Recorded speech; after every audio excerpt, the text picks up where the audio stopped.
Ang kwento ng isang tatay naggagapas ng tubo Hindi ka bakal ka gatas ka, bata mukil ka. Pamilya. Tinapsan. Huwag po nating sabihin sa ating sarili na ang mahirap is kaging lubot mo antes ka makabul.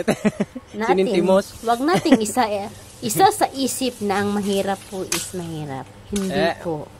Ang mahirap po, talagang mahirap kung hindi po tayo nagsusumikap. Huwag po natin yan katwiran na ang mahirap talaga ang buhay. Magsusumikap po tayo para hindi tayo maghihirap. Tingnan natin si tatay, oh.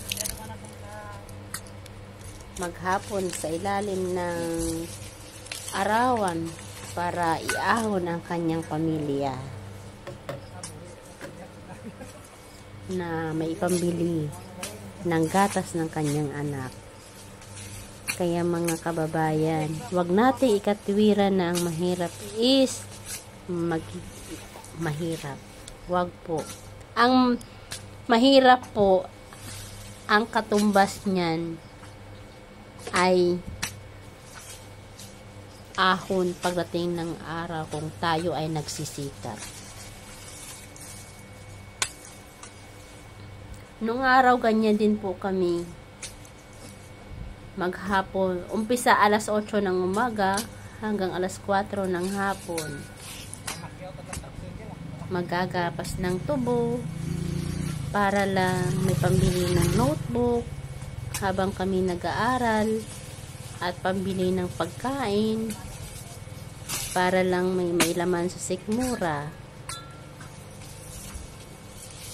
Pero kaming magkakapatid, sinasabi namin hindi kami mahirap. Kasi ang mahirap, ina-accept lang yan ng mga tao na tamad magbanat ng buto. Kaya huwag po natin ikatwiran ang mahirap ay mahirap. Hindi po. Ang mahirap sa atin kung hindi tayo nagsusumikap. Alam niyo po ba nung araw ay yung hindi kinakain katulad ng yung mga yung sinasabi nilang ligaw na ano ba yun? Hindi naman kami ganun na kinakain kasi ang tatay namin at saka kaming magkakapatid nagsusumikap kami na makakain ng 3 beses sa isang araw. Kaya wag po natin ikatwiran na mahirap ay magiging mahirap. Hindi po. Masarap po ang buhay mahirap kasi kontento tayo sa makakain ng 3 beses sa isang araw. Pero sa ganitong panahon po, kung mahirap ka na hindi mo pinag-aaral ang iyong mga anak, po, talagang mahirap po ang buhay. Lalo na ngayon, sa larangan ng pag-a-apply ng trabaho. Wala kang personalities, wala kang credential, lalo kang maghihirap. Kasi ang iyong skills, wala kang dokumento, wala kang kumbaga wala kang maipapakita. Bakit dito po sa ibang bansa, basta't may alam mo ang trabaho mo, tinatanggap ka? Sa atin,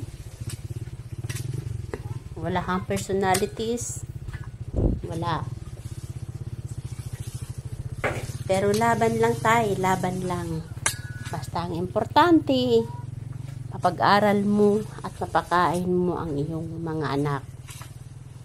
Bilang haligi ng tahanan, ikaw po ang inyong inaasahan ng inyong pamilya. Di po ba masarap po maging pag-uwi ni tatay mamayang hapon? sasalubungin ng kanyang anak with matching kiss kasi pagod ang tatay sa paggapas ng tubo. Kaya kayo guys, huwag niyong pabayaan ang anak niyo. Pag-aralin niyong mabuti nang sa ganun ay may katulong sa atin pag sila'y lumaki. Pero wag din natin pong asahan ang ating mga anak kasi anak na yan, dugo at laman. Pero ang puso't isipan, hindi natin sila anak at hindi natin hawak ang isip nila. Kaya tayong mga tatay, kayong mga tatay, magsusumikap kayo. Ano rin mo, masaya na ano, cross?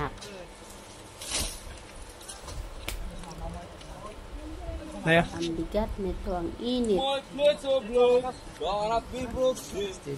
Sundan mo kung... Yan guys, pagkatapos ng gagapas, titipunin, tapos bubuhatin, ikakarga sa truck.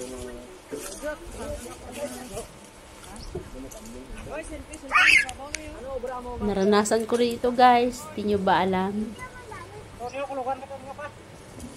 Pero kahit mainit, masarap pag nagkikwentuhan sa lilim ng kahoy. Habang nagkikwentuhan tungkol sa kahirapan, masaya na mahirap ang buhay ng maging isang mahirap. Mike. Mag-yesa, no? May platandaan mo kayo sa magina.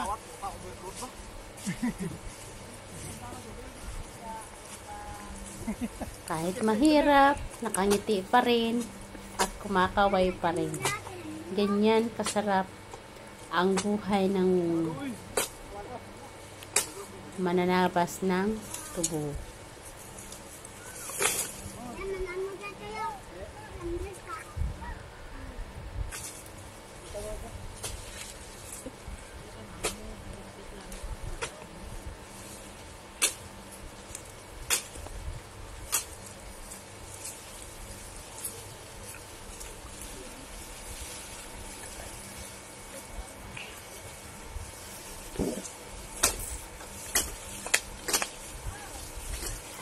Sana guys, relate kayo sa mga naghihirap. Laban lang, talagang ganito ang buhay. Magsusumikap tayo para sa ating pamilya. Wag po nating isa sa puso ang mahirap is maging mahirap. Hindi po. Ilagay natin sa isip natin yung mahirap. Basta nagsisikap.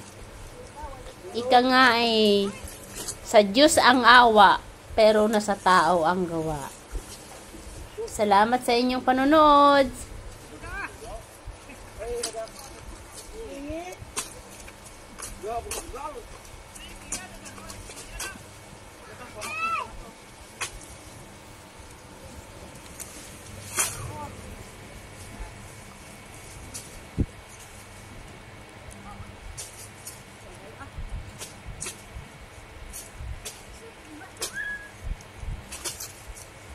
Papahinga muna guys kasi napakainit at nakakapagod.